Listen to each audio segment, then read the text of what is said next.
చూస్ country delight, live better. ఇప్పుడే country delight app ని download చేసుకోండి. సార్ అనిల్ రావుపూడి మనతో ఉన్నారు. సార్ యాక్చువల్గా రెగ్యులర్ క్వశ్చన్స్ నేను అడగను కానీ ఒకటి సార్, మీరు చిరంజీవి గారితో సినిమా తీశారు, బాలకృష్ణ గారితో కూడా తీశారు, వెంకటేశ్వర గారు తీశారు, ఇంకా పెండింగ్ ఉంది నాగార్జున గారు. సో నెక్స్ట్ ఇయర్ నాగార్జున గారితో రావచ్చా అనిల్ రావుపూడి గారు? ఖచ్చితంగా నాకు నేను ఆల్రెడీ చాలాసార్లు చెప్పాను, అవకాశం వస్తే ఖచ్చితంగా నాకేం చేయడానికి అభ్యంతరం లేదు. హోప్ మంచి ప్రాజెక్ట్ సెట్ అవ్వాలి, మంచి కథ సెట్ అవ్వాలి. అండ్ యా, ఇక్కడ రెండు సార్, బాలకృష్ణ గారు, చిరంజీవి గారు, ఈ వీళ్ళిద్దరికి ఫుల్ కాంపిటీషన్, అంటే ఫ్యాన్స్ పరంగా కాంపిటీషన్, ఫ్యాన్ వార్ కూడా చాలా ఎక్కువ ఉంటుంది. ఇద్దరితో కూడా సినిమా తీశారు.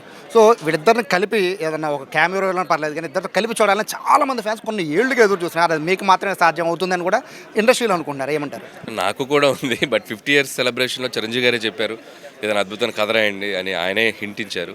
బట్ అది ఎలాంటంటే ఇద్దరు రెండు ఒక మాస్ ఇమేజ్ ఉన్న హీరోలు, అది చాలా అద్భుతంగా కుదరాలి కథ. అది రాయటం అంత ఈజీ కాదు. కథ కుదిరినప్పుడు అలాంటి వండర్ జరిగితే బాగుంటుంది. అది నేను అందరిలాగే ఎక్స్పెక్ట్ చేస్తున్నాను. మీ టైటిల్స్ డిఫరెంట్గా ఉంటాయి సార్. ఈ టైటిల్ మనశంకర్ వరప్రసాద్ అండి. చిరంజీవి గారు అసలు పేరు చాలా మంది మర్చిపోయారు. చిరంజీవి గారి పేరు రిజిస్టర్ అయిపోయింది. సో మళ్ళీ పాత పేరుని తీసుకురావడానికి కారణం అంటే మీరా, చిరంజీవి గారు సజెషన్ ఎవరు? నేనే చెప్పానండి.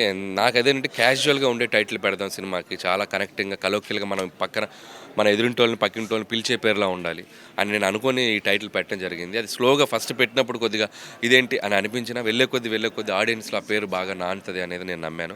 సో అనుకున్నట్టు ఈ సినిమా టైటిల్ కూడా బాగా కనెక్టింగ్గా అనిపించింది. అందులో ఆయన ఒరిజినల్ పేరు పెట్టడం ఇంకా బాగా కనెక్ట్ అయ్యింది. చాలామంది రివ్యూ రైటర్స్కి మీరు ఆపోజిట్గా సినిమాలు చూస్తున్నారు. ఎందుకంటే వాళ్ళు ఎక్స్పెక్ట్ చేసి మీ సినిమా చూసిన వెంటనే వాళ్ళకి రివ్యూ ఇచ్చేస్తారు యావరేజ్ అని. బిలో యావరేజ్ కూడా ఇచ్చిన సందర్భాలు నేను చూసాను సార్. బట్ సినిమా చూస్తే బ్లాక్ బస్టర్ అయిపోతుంది. సో రివ్యూ రైటర్స్కి క్వైట్ ఆపోజిట్ ఉంటే డైరెక్టర్ మీరే.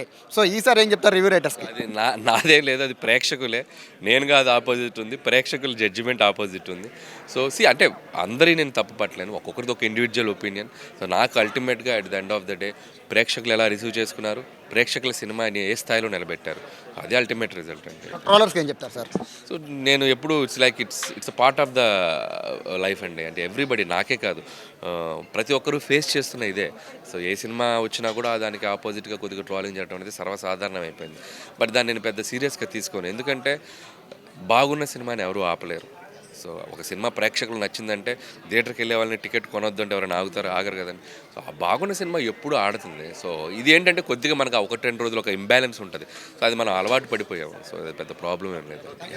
సో ఇది అనిల్ రావుపూడి చెప్తున్నారు. అయితే ఒక విషయాన్ని అయితే ఫ్యాన్స్కి చెప్తున్నారు, వీలైతే కథ అంతా కుదిరితే కూడా చిరంజీవితో బాలకృష్ణ కలిపి ఒక సినిమా తీయాలని కూడా ఉందని చెప్తున్నారు. అలాగే నాగార్జునతో కూడా ఖచ్చితంగా సినిమా తీస్తామని, తీసే అవకాశం ఉందని అనిల్ రావుపూడి చెప్తున్నారు. కెమెరా పర్సన్ ఎన్నైతో సాయి, సుమన్ టీవీ, విజయవాడ నుంచి.